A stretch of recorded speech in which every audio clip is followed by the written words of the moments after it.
আমরা গতকাল প্রায় সন্ধে নাগাদ জংড়িতে এসে পৌঁছেছিলাম। পৌঁছাবার পর থেকেই প্রচণ্ড তুষারপাত শুরু হয়েছিল। ইভেন ভালো করে বলতে গেলে পৌঁছাবার খানিকটা আগে থেকেই কিন্তু তুষারপাত শুরু হয়েছিল। পৌঁছাবার আধা ঘন্টা পর থেকে সেটা মুষলধারে তুষারপাত বলতে যা বোঝায় সেটি শুরু হয়েছিল। সে কারণেই আজকে ঘুম থেকে উঠবার পরে দেখছি সমস্ত টেন্টগুলোর অবস্থা ঠিক এই রকম হয়ে গেছে। কিছু কিছু টেন্ট বরফের ভার সহ্য করতে না পেরে পড়ে গেছে। দুটো টেন্ট সামনে এইরকমভাবে পড়ে গেছে, আর চারিপাশটা ঠিক এমনটাই হয়েছিল। শুধু সাদা, আকাশে এখনো মেঘের ঘনঘটা, চারিদিকটা কিচ্ছু দেখা যাচ্ছে না, শুধুমাত্র সাদা মেঘ আর চারিপাশটা বরফে ভর্তি। এই বরফের মাঝখান দিয়েই ছোট্ট একটি জলধারা তার নিজের গতিতে সামনের দিকে বয়ে চলে। আর ঘোড়ারা গতকাল সারা রাত ধরে ঘুরে বেড়াচ্ছে। যেগুলো টেন্ট ছিল সমস্ত ট্রেকারসগুলো অনেক টেন্ট হয় টেন্টের ভেতরে, বরফের চোটে ডেবে গেছে। নইলে টি হাউসের ভেতরে পাহাড়টা দুটো রুম আছে, বরফে ছেয়ে সেই গেছে। রুমের ভেতরে বন্দি অবস্থায় আছে। কনকনে ঠান্ডা, আর 2 মিনিট পর পর মুষলধারে কুয়াশা করে দেন, স্নোফল হয়ে চলেছে। স্বাভাবিকভাবেই আজকে সকালবেলায় আমাদের জংড়ি টপে উঠবার কথা ছিল, আমরা কিন্তু সেই জংড়ি টপে উঠতে পারিনি। কারণ গাইডরা পুরোপুরি স্ট্রিক্টলি বারণ করে দিয়েছিল যে কোনো অবস্থাতেই জংড়ি টপে ওঠা যাবে না, উঠলে যে কোনো মুহূর্তেই বিপদ ঘটতে পারে। এই বিপদের কথা শুনেই আমার সঙ্গে ঘটিত একটি বিপদের কথা আমার মনে পড়ে গেল। গতকালকে যখন আমরা জংড়িতে পৌঁছাই, তখন আমাদের 3 বন্ধু তন্ময়, টোটন আর অভি শারীরিকভাবে একটু অসুস্থ হয়ে পড়ে। শ্বাসের একটু প্রবলেম দেখা যায়, মাথা ব্যথা, চোখ প্রায় স্টিফ হয়ে যাওয়া, এই সমস্ত সিমটমসগুলো তাদের দেখা যায় বলে গতকালকে সন্ধেবেলাতেই তাদেরকে কিন্তু জংড়ি থেকে শোকার উদ্দেশ্যে নামিয়ে নিয়ে যাওয়া হয়েছে। আমরা যে 8 বন্ধু এসেছিলাম বালুরঘাট থেকে, তাদের মধ্যে 3 জন আজকে নেই। আমরা 5 জন আছি।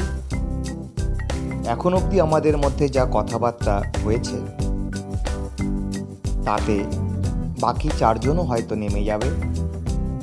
যাওয়ার মধ্যে শুধুমাত্র আমি যাব গয়ে চলা অবধি।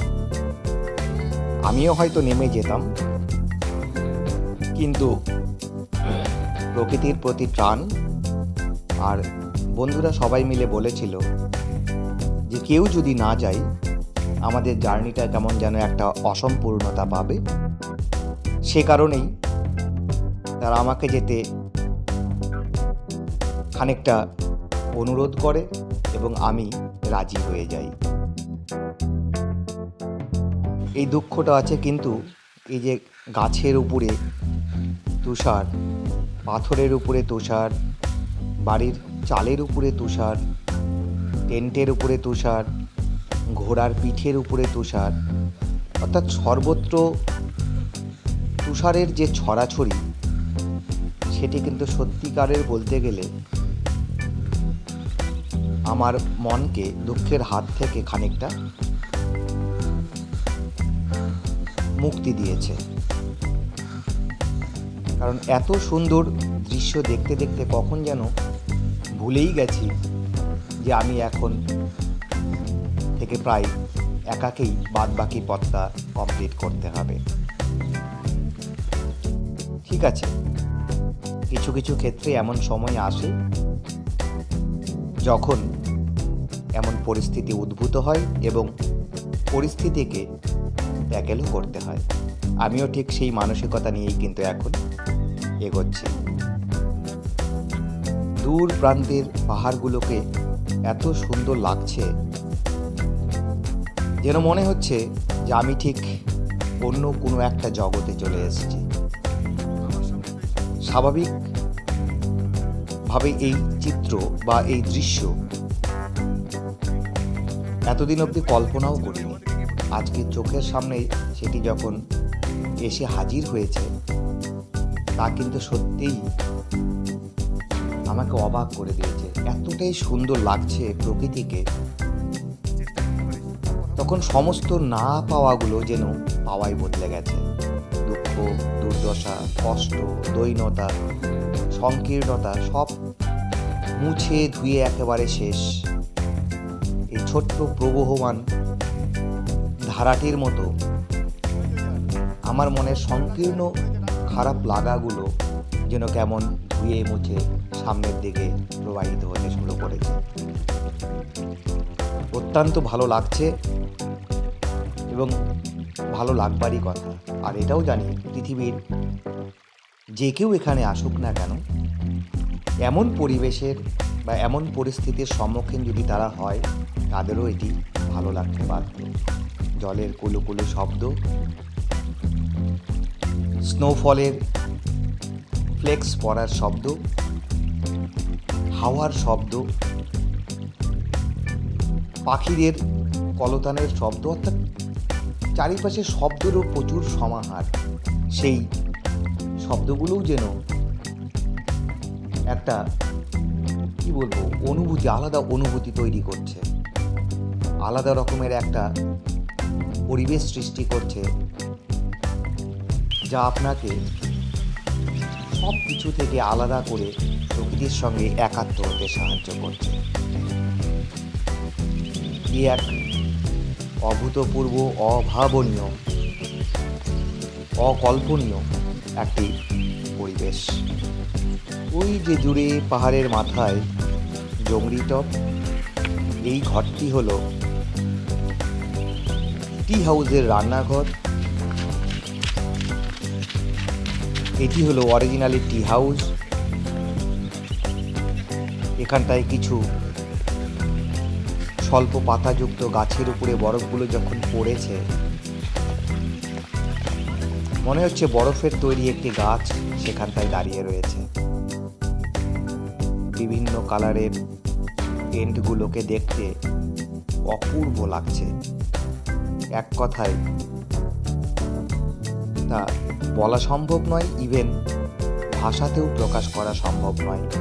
বাবলা, শুভেন্দু, অভিষেক, শুভজিৎ সবাই মিলে চা পান করে নিজেদের শরীরটাকে একটু গরম করবার চেষ্টা করছে।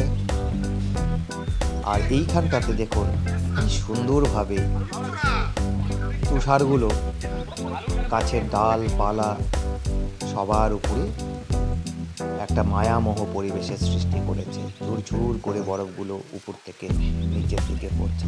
অপূর্ব, অপূর্ব।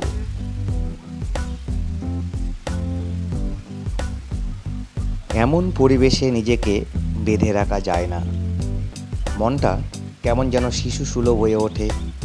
প্রকৃতির মধ্যে গিয়ে উদ্দাম হয়ে নৃত্য করতে ইচ্ছা করে, ছোটাছুটি করতে ইচ্ছা করে, হই হুল্লোড় করতে ইচ্ছা করে।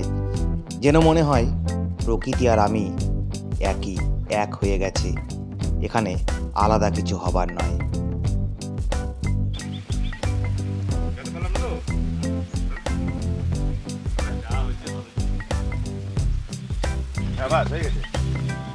হচ্ছে হ্যাঁ হবে না মানে এই বরফ ঝরাটা নিব না।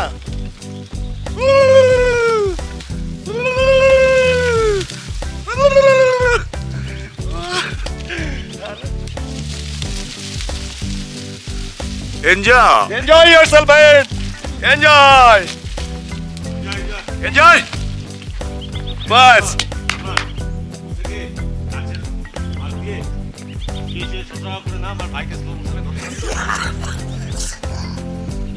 You. Do you like it? Yes. Very much, very much, very much. Very much is nice. Ah, Good experience. yeah. You have to make a snowman. That's you. Mariana. अरे हिंदी तो कुछ बनाओ। Oh, Mariana. अच्छा। Ah! Ma'am, I am throwing snow at you. I'll throw it to you. Huh? ये अच्छा आएगा। I'm throwing back. ऐसे ही बस। Ik word gewoon bedoeld. I'm throwing back now. Oh, you will throw at me. Nee, Oh. door dan ik doe. Oh, after you. Nee. Yeah.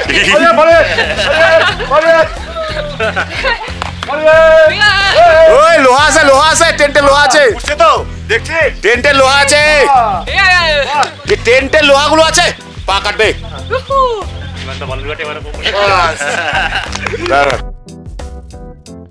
গ্রুপের অন্যদের সকলের সাথে বেশ মজা করলাম। এবার কিন্তু একটু বিষাদের সুর। আমার বন্ধুরা সব আলোচনা করছে যে তারা এই মুহূর্তেই নেমে যাবে, অর্থাৎ এইবার কিন্তু তাদের বিদায়। এখানটায় এসে তোর কেমন লাগছে? এ অদ্ভুত অভিজ্ঞতা।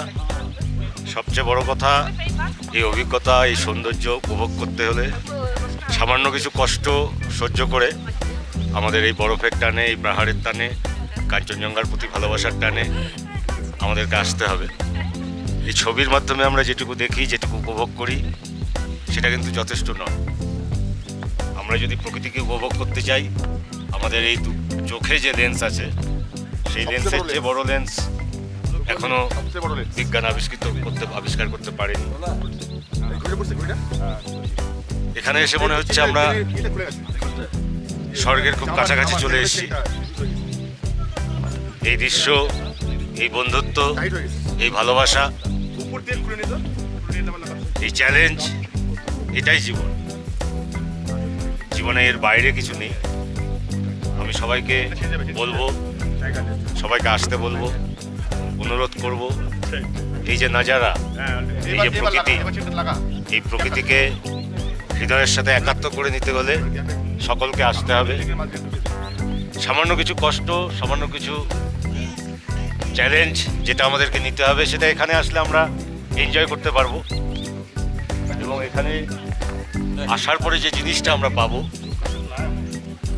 সেই জিনিসটাকে পৃথিবীর অন্য কোনো প্রাপ্তির থেকে কম বলে মনে হয় না। জীবনে অনেক কিছু চাওয়া, না পাওয়া, প্রত্যাশা, আশা, অপূরণ, এগুলো থেকেই যায়।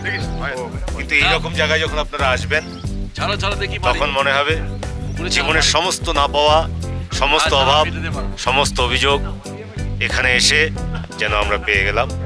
ধন্যবাদ সবাইকে। আর একবার অনুরোধ করছি, আসুন। ধন্যবাদ শুভজিৎকে। Thank you. বন্ধু, এই যে আমরা বর্তমানে জংরিতে আছি, আজকে সকাল থেকেই ওয়েদার ভীষণ খারাপ ছিল। যে ওয়েদার খারাপটা আমাদেরকে কিন্তু প্রাপ্তির অনেকটা কাছে নিয়ে গেছে, কারণ এত সুন্দর ভিউ এখানটায় দাঁড়িয়ে থেকে আমরা পাবো, এটা আমরা আশা করি কেউই কল্পনা করিনি। কিন্তু ভোর থেকে আমরা যে দৃশ্য চারিদিকে দেখতে পাচ্ছি, এটা আমাদের কাছে এক্সট্রা প্রাপ্তি। জংরি টপে আজকে আমরা দেখতে পাইনি, হয়তো স্বাভাবিকভাবেই একটু মন খারাপ আমাদের থাকে। তারপরেও এখানটায় এসে জংরি টপে না গিয়েও স্থানীয় যে চারিপাশের প্রাকৃতিক দৃশ্যাবলী আমরা এখন দেখতে পাচ্ছি, সেটা নিয়ে তোর মন্তব্য বা বক্তব্য যদি 1 মিনিটে একটু ক্লিয়ার করিস। আজকে আমরা জংরিতে যে ক্যাম্পে রয়েছি, এই ক্যাম্পে আমাদের মূল উদ্দেশ্য ছিল ভোর 3:45 আমরা জংরি টপ দেখতে যাব। একটা এক্সাইটমেন্ট ছিল এবং কালকের যে দীর্ঘ পথ সোখা থেকে আমরা এসেছি, বন্ধুরা রাস্তায় বিভিন্ন রকমের খুনসুটি মজা করতে করতে এসেছি, সেটা যেরকম আমাদের আগামী দিনে একটা পাথেয় হয়ে থাকবে, আগামী দিনে আমাদের বাঁচার রসদ দেবে, ঠিক আজকের যে দৃশ্য, আমরা জংরি টপ না যেতে পারলেও যে দৃশ্য আমি দেখেছি তা জীবনেও ভুলবো না। চোখের এবং মনের মণিকোঠায় এটা আমি একদম বেঁধে রাখলাম। বন্ধুদেরকে সঙ্গে নিয়ে যে আনন্দ, এর মধ্যে চাঁদের গায়ে যেরকম একটু কলঙ্ক থাকে, আমাদের এই ট্রিপের মধ্যে একটুখানি দুঃখের সুর আছে। জানি না, হয়তো ঈশ্বরের এটাই ইচ্ছা, সম্পূর্ণ পরিতৃপ্তি দিলে পারে হয়তো আমরা সেটাকে ধরে রাখতে পারতাম না। আমাদের 3 বন্ধু একটু শারীরিক কন্ডিশনের জন্য তারা নিচের যে সোখা ক্যাম্পে চলে গেছে। যাই হোক, আমরা তাদেরকে শেয়ার করব, তাদেরকে আমাদের চোখ দিয়ে যে অনুভূতি সেটা আমরা তাদেরকে বলবো। সত্যি আমি আমাদের বন্ধু বিমানকে যে আমাদের সাহস জুগিয়ে এই জায়গায় আনতে পেরেছে, আমার জীবনের প্রথম ট্রেক এবং সত্যি চ্যালেঞ্জিং ট্রেক। একটা সময় মনে হচ্ছিল পারবো না, আমিও ফিরে যাব, কিন্তু সাহস আমার বন্ধু শুভজিতের একটা চোখের ইশারা দেখে বুঝতে পারলাম যে আমার চলে যাওয়াটা অন্যায় হবে। হ্যাঁ, সেই কারণে আমি কিন্তু থেকে গেলাম। আমার শরীর খারাপ না লাগলেও মনের দিক থেকে আমি একটু দুর্বল হয়ে পড়েছিলাম। তারপরে তাই বন্ধুকে আমার, শুভজিৎকে আমার একটা স্পেশাল থ্যাঙ্ক যে ওর ওই চোখের চাউনিতে আমি বুঝে গেছি যে না, আমার যাওয়া ঠিক হবে না, কোনো সমস্যা নাই, এগুলো সমস্যা থাকেই এখানে। যাই হোক, সকলকে ধন্যবাদ জানিয়ে আজকের এই যে দৃশ্য আমরা ছবির মাধ্যমে আপনাদের কাছে দেব, সবাই উপভোগ করবে। শুভেন্দুকে ধন্যবাদ। অভিষেক, তোর অভিজ্ঞতা যদি একটু বলিস জংরিতে এসে। জঙ্গলির মতো এরকম জায়গা তো আমি দেখিনি, মনে হয় এরকম জায়গা নাই, সব জায়গায় আলাদা হয়, এটা স্বাভাবিক। এরকম বড় এই ধরনের জায়গা, এরকম road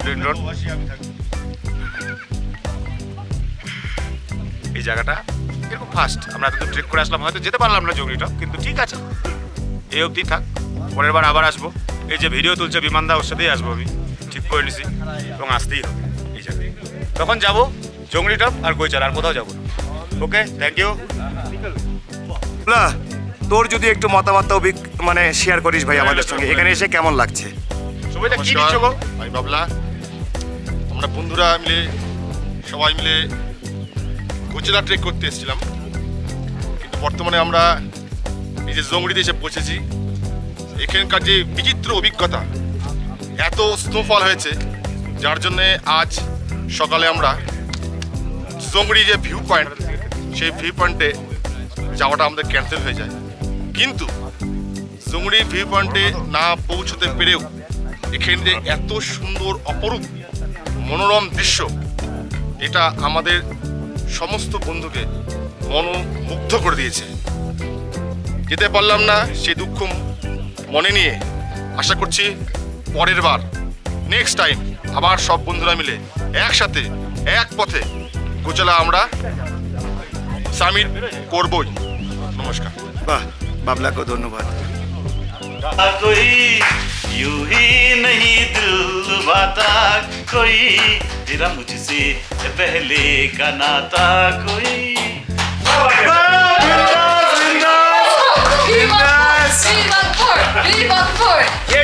One more. Hare Krishna Hare Ram, Hare Krishna Hare Ram, Hare Krishna Hare Ram. वाह, बिंदास। दुनिया ने हमको लिया क्या, दुनिया से हमने लिया क्या, अरे दुनिया की परवाह करे क्यों, आगे बोलो सर, सबने हमारा किया क्या, दम मारो दम।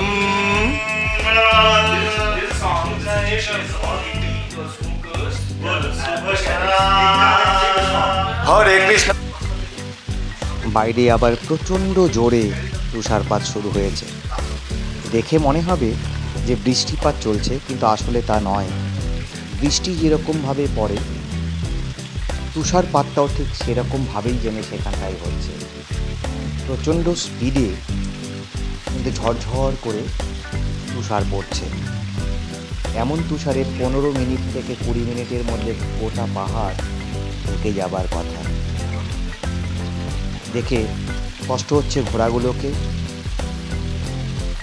সেই বরফের মধ্যে তাদের না আছে খাবার ঘাস, বা না আছে কোনো ছোটো খাটো গাছপালা, কারণ বরফে প্রায় সব ঢেকে যাচ্ছে। তাদের খিদে পেয়েছে, কিন্তু বরফে সমস্ত ছোট ছোট গাছগুলো ঢেকে গেছে। তার মধ্যে দিয়েই তারা খাবারের খোঁজ করে চলেছে। আর এদিকে একদম নিস্তব্ধ একটা পরিবেশ, শুধু হাওয়ার শব্দ পাওয়া যাচ্ছে, শুধু তুষারপাতের শব্দ পাওয়া যাচ্ছে, আর সাথে ছোট্ট যে জলধারাটি রয়েছে তার শব্দ পাওয়া যাচ্ছে। এ ব্যতীত অন্য কোনো শব্দ নেই।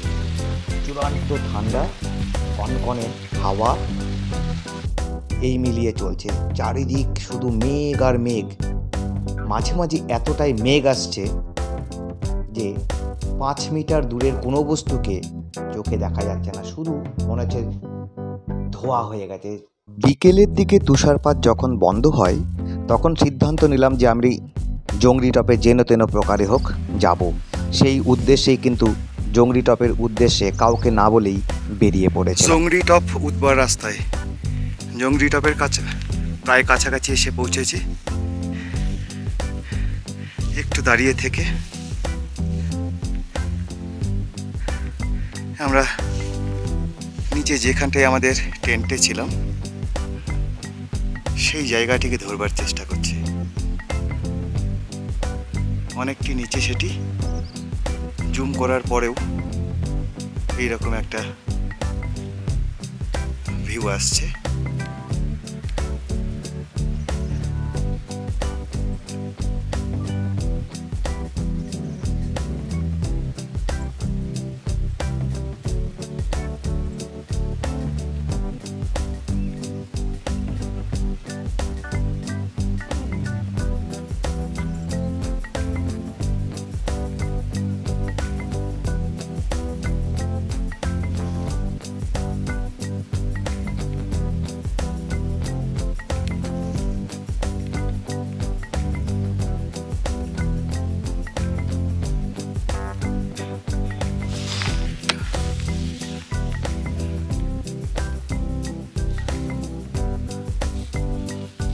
এই হচ্ছে জংরি টপের প্রেয়ার ফ্ল্যাগ।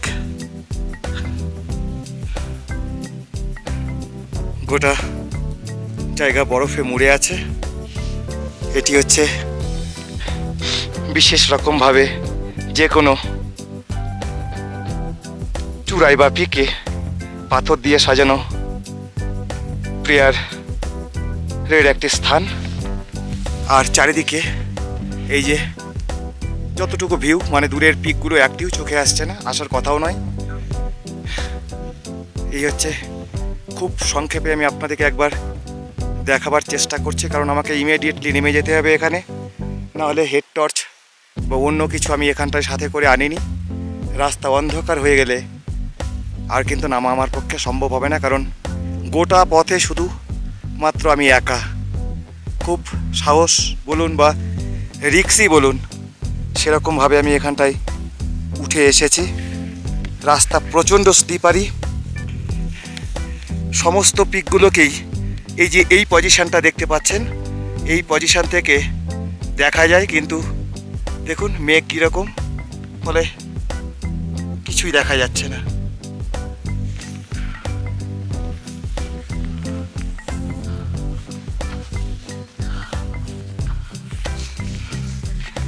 দেখেছেন সমস্ত দিকের অবস্থা, চারদিকে শুধু মেঘে ভর্তি।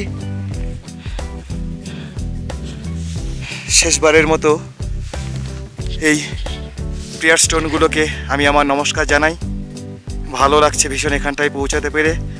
প্রেয়ার ফ্ল্যাগগুলোর প্রতিও আমার নমস্কার বা প্রণাম রইল, যে তারা আমাকে অন্তত এখানটায় আসবার সাহস জুগিয়েছে। আর আমার যারা বন্ধু আছে, চেনা জানা যারা আছে, তাদেরও আশীর্বাদে আমি কিন্তু এই অবধি পৌঁছাতে পেরেছি। ওই দেখুন সূর্যের একটু আভা দেখা যাচ্ছে মেঘের ফাঁক দিয়ে। এখানটার সব থেকে মজা হলো যে এখানটা আমরা রিজ পেয়েছি, মানে একটি চূড়া থেকে আরেকটি চূড়াতে আসবার জন্য যে সংকীর্ণ রাস্তা থাকে সেই রকম। মানে এতক্ষণে আমরা আসছিলাম একদিকে ঢাল একদিকে পাহাড়, এখানে সেরকম ব্যাপার না। এদিকে দুদিকেই খাড়া ঢাল। কোনো রকমভাবেই যদি কেউ একটুও স্কিড কেটে যায় তাহলে কিন্তু অনেকটা নিচে পড়ে যাবার সম্ভাবনা, এবং তাকে রিকভারি করা যাবে কি না সে ব্যাপারেও আমার একটু সন্দেহ আছে। তো এই রিজে ওঠার মজা আলাদা, কারণ মানে ভয়ও লাগে, আবার তার স্বাদও একটা আলাদা রকমের, রূপ রস বর্ণ গন্ধ সব কিছুই যেন এখানকার আলাদা। দেখুন একটু একটু মেঘ সরেছে বলে এই অংশের একটুখানি ভিউ আমি আপনাদের সামনে তুলে ধরতে পারছি। জানি না কতটুকু আসবে, কিন্তু এর থেকে ভালো আনা সম্ভব নয় ক্যামেরাতে।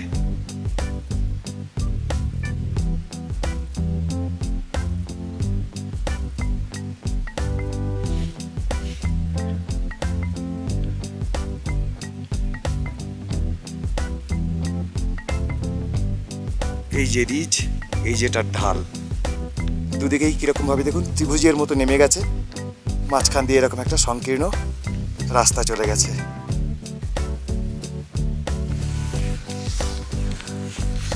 আমি আর এখানটায় দেরি করব না, নেমে যাই। একদম সন্ধ্যা হয়ে এসছে, পাহাড়ে সন্ধ্যা 10 মিনিটের মধ্যে নেমে আসে। আমাকে এখান থেকে নামতে অন্তত খুব তাড়াতাড়ি যদি নামি 1 ঘন্টা সময় লাগবে, তাই আমি নিচে নামছি। ধন্যবাদ আপনাদের সকলকে।